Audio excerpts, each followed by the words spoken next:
Buenos días, señor presidente. Su servidor Carlos Pozos, de la Molécula Oficial.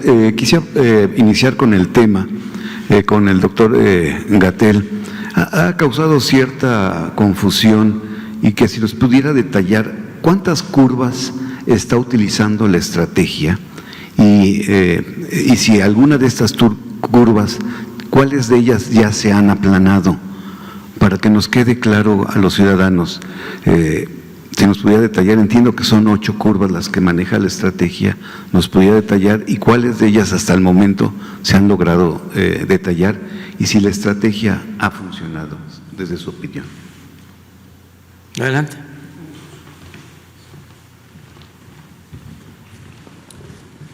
Con gusto. No me queda muy claro esto de idea del 8, de dónde salió. Hice un análisis y tengo la segmentación de las curvas que ustedes han presentado. Ya. A ver, déjeme le explico cómo lo planteamos en México y en general en el mundo. Es lo mismo que usa la Organización Mundial de la Salud, la Organización Panamericana de la Salud y prácticamente cualquiera de los gobiernos nacionales o subnacionales para representar la epidemia.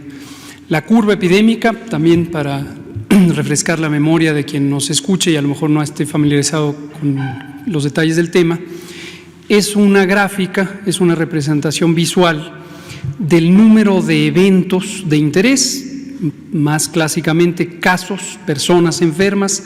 Cada persona enferma se comunica a los sistemas de vigilancia epidemiológica que en casi todos los países los coordina la autoridad nacional. Entonces, la información proviene de personas reales. Cada vez que se encuentra una persona que tiene los síntomas de COVID, la persona puede ser que acuda a atención médica y en las unidades de salud se le detecta, se toman muestras para su confirmación por laboratorio, si se trata de un caso hospitalizado al 100%, en el caso de que no sea un caso hospitalizado, se toma una proporción de muestras a quienes tienen casos leves. Estas muestras se mandan al laboratorio, se procesa con una técnica especializada y el resultado puede salir positivo o negativo. Ese dato de positivo o negativo se integra junto con la información de la persona enferma y sus detalles médicos, demográficos, etcétera. Todo esto en el caso de México, no es así en todos los países, se hace a través de una plataforma informática de alcance nacional. ¿Quiénes son las personas informantes? Las y los trabajadores de la salud en cada una de las unidades de salud que están en toda la República y que dependen de los sistemas estatales de salud, tenemos 32, y de las instituciones nacionales de salud. Entonces, cada uno de estos datos donde se dice aquí hay una persona con COVID y aquí hay otra, y aquí hay otra, y aquí hay otra, se suman y se suman por día. Entonces, cada día tenemos una suma de personas que son casos nuevos de COVID. Tenemos 2 tipos de casos. Los sospechosos es aquella persona que por sus manifestaciones médicas, clínicas, es compatible con que tenga COVID, tenga o no el resultado listo de la prueba de laboratorio.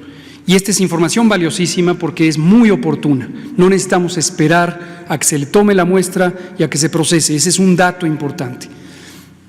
Y los casos confirmados, que ya expliqué, son los que se confirman. Entonces, si ponemos día por día el número de casos registrados, podemos ir viendo cómo al inicio de la epidemia, durante la fase de crecimiento, los casos de hoy son un número mayor que los casos de ayer y los de mañana son un número mayor que los casos de ayer y de anteayer y así progresivamente.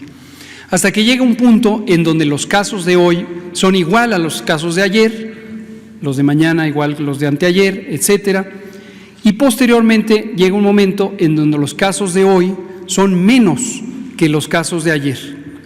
Y eso da una gráfica, da una representación visual que es parecida a una montaña, sube, llega a un punto máximo y baja. Eso es la curva epidémica. ¿Cuántas curvas hay? Todas las necesarias.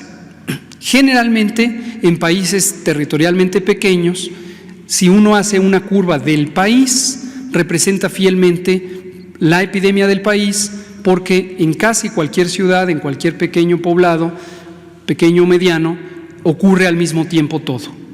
En países geográficamente extensos como México no ocurre así, y puede ser que en una ciudad la curva está en fase ascendente, mientras que en otra está plana y en otra está bajando. Es el caso de México.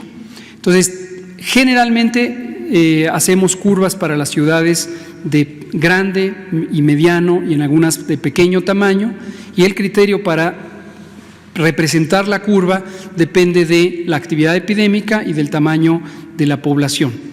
Podríamos hacer una curva por cada poblado, pero en la medida en que hay pequeños números de casos, la curva ya no está tan claramente visualizable, porque empieza a haber grandes cambios. Un día hay 8 casos, al día siguiente hay 3, al día siguiente hay 10, al día siguiente hay 4. Entonces ya no se ve una curva como montaña, sino se ven subidas y bajadas. Finalmente, esta inquietud del aplanamiento de la curva, tenemos conciencia que ha causado una asimilación a distintas velocidades. Hay personas que tienen clarísimo a qué nos referimos con el aplanamiento de la curva, y hay otras personas que parecieran todavía con inquietudes al respecto de qué significa eso. Lo explicamos con todo gusto una vez más. Si comparamos lo que hubiera ocurrido en ausencia de las intervenciones, es decir, la historia natural, libre de la epidemia, hubiéramos tenido en México y en cualquier parte del mundo una curva, una montaña en esta representación visual, que sube muy rápidamente, en pocos días, en 7, 10, 14 días, hubiera subido y en aproximadamente 3 semanas hubiera llegado al punto máximo. Para el caso de la curva del Valle de México, el Valle de México, la hemos usado como emblemática porque representa la mitad de la epidemia. Y por la gran cantidad de números, es una curva muy estable en términos de su representación visual. Entonces, para el Valle de México, que quede clarísimo esto, nunca hemos dicho que es para todo el país. Para el Valle de México, esa curva hubiera llegado a cerca de 40,000 casos en un solo día. 40,000 en un solo día, en el punto máximo. Obviamente eso hubiera rebasado la capacidad de atención hospitalaria. A pesar de que la curva en 6 semanas hubiera subido al máximo y bajado, pero hubiera causado un desastre. En México y en muchos países implementamos medidas de control que se basan en que las personas no estén en el espacio público. Se sintetizó con la idea de quédate en casa, y eso se llamó Jornada Nacional de Sana Distancia. Al estar físicamente distantes unos de otros, se disminuyeron los contagios. Y los contagios que ocurren por día, por lo tanto el número de casos que 7 días después se presentan, es sustancialmente menor. Nuevamente, para la curva del Valle de México, si comparáramos el punto máximo, tendríamos 81%, o tuvimos de hecho 81% menos. Y eso nos ha permitido hasta el momento darle alojamiento en los hospitales a todas las personas que así lo necesitan. A esa comparación entre lo que hubiera ocurrido y lo que ocurrió es lo que se le llama, es un término ilustrativo, aplanamiento de la curva. Finalmente, eso no quiere decir que la curva deje de existir, ni quiere decir, desafortunadamente, que la epidemia pueda desaparecer de un día a otro.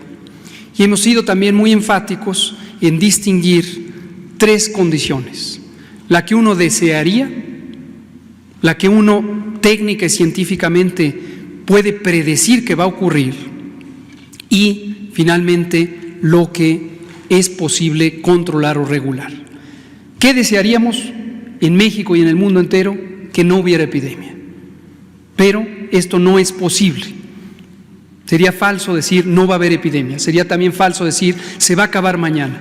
Sería falso decir no va a haber personas enfermas, y desafortunadamente también decir no va a haber personas que mueran. Pero lo que sí se puede hacer es justamente estas drásticas disminuciones. Y eso es lo que se ha logrado hasta el momento.